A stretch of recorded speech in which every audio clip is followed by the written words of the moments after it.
Hi guys, this is Shilpa Singh Rajput. Hello guys, this is Abhishek Singh. Welcome back to our channel. तो guys कैसे हैं आप लोग? I hope आप लोग बहुत ही अच्छे होंगे। तो गाइस आज हम एक भोजपुरी वीडियो लेके आए हैं। वीडियो पवन सिंह जी का ये सॉन्ग है और आप लोग हमारे भोजपुरी सॉन्ग रिएक्शंस को बहुत ज़्यादा पसंद करते हैं, उसके लिए थैंक यू सो मच।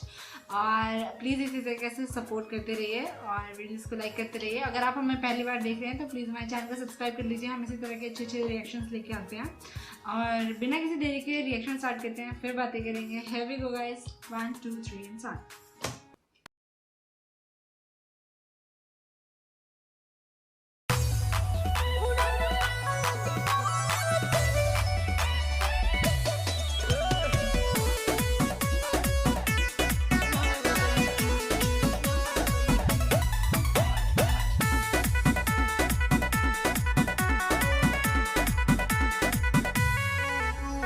मिलल बा तोहर कुंवर के रिपोर्ट हो, दर्द बा दिल में लागल ऐसन चोट हो। ऐसन तो कोनो काम नहीं कइले, हम जानते नहीं।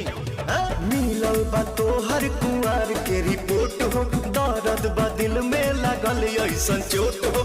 मूड भइल बा गरम, मन के निकलल सारा भरम, कल से सोवल नाइखी।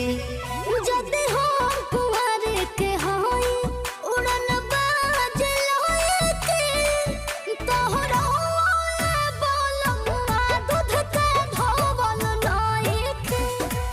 जदे हो कुंवर के होई उड़न बाज लोए के, तोहरा बोलमुआ दूध के धोवल नाई के।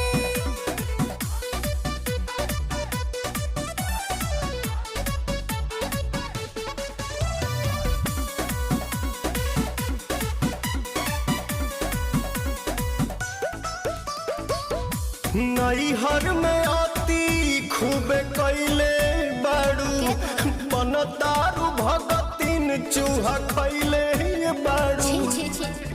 हमरा से बड़का बड़का तोहर कांद के फाइल बा, हो बसुपगा हो से चलनिया के ई जमाना आइल बा।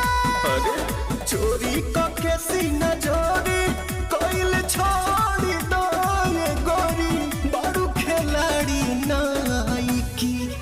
जदे हो कुंवर के होई उड़न बाज लोए के, तोहरा बोलमुआ दूध के धोवल नाई के। जदे हो कुंवर के होई उड़न बाज लोए के, तोहरा बोलमुआ दूध के धोवल नाई के।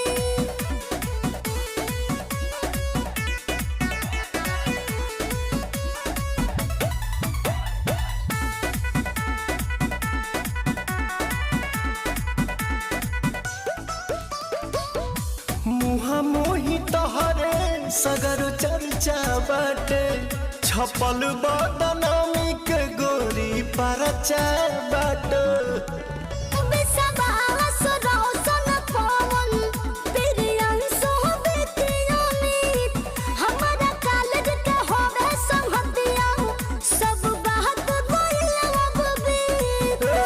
लूटल बस अपना सारा, अब प्यार न होई दोबारा, कमे रोवल नाइखी। जदे हो कुंवर के होई उड़न बाज लोए के, तोहरा बोलमुआ दूध के धोवल नाई के। जदे हो कुंवर के होई उड़न बाज लोए के, तोहरा बोलमुआ दूध के धोवल नाई के।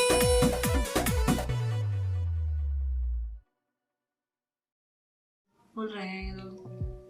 ये मेरे को नहीं लगता है कि पूरी टीम काम करती होगी, कुछ ही लोग होते होंगे जो काम करते होंगे। अगर आप लोग रिएक्शन देखना चाहते हैं तो जरूर कमेंट सेक्शन में बताइएगा कौन से वाला सॉन्ग पे देखना चाहते हैं। और कोई भी अगर नया भोजपुरी कंटेंट अगर आप देखना चाहते हैं तो आप हमें बता सकते हैं, कमेंट सेक्शन में बता सकते हैं, हमें ईमेल कर सकते हैं और इंस्टाग्राम पे मैसेज भी कर सकते हैं।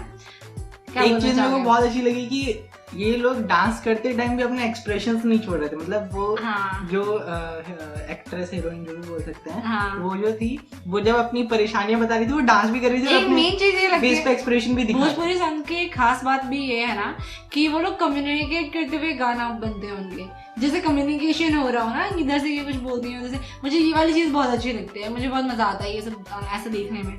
तो मुझे तो बहुत अच्छा लगा ये सॉन्ग, लोगों को बहुत मजा आएगा। काफी सारे लोगों ने इसको बहुत ज्यादा पसंद किया है बिकॉज पवन सिंह को पावर स्टार बोला जाता है और उनको बहुत ज्यादा पसंद किया जाता है भोजपुरी सिनेमा में, और उनके सॉन्ग्स का सब इंतजार करते हैं बिकॉज वो एक बहुत अच्छे सिंगर है। सो मुझे तो बहुत मजा आया ये सॉन्ग देख के। मुझे भी बहुत ही ज्यादा मजा आया। भोजपुरी सॉन्ग में अलग ही बात होती है जो आपको हिंदी सॉन्ग्स में भी नहीं मिलेगी। Yes. वही ना, अपने आप डांस करने लग जाओगे, वो वाला सीन होता है। सो गाइस यही थी आज की वीडियो। आई होप आप लोग को पसंद आई होगी। वीडियो पसंद आई तो जरूर लाइक करना, शेयर करना, चैनल को सब्सक्राइब करना। हम फिर मिलेंगे इसी तरह की अच्छी वीडियो के साथ। तब तक के लिए bye bye, take care and stay in the guys, by.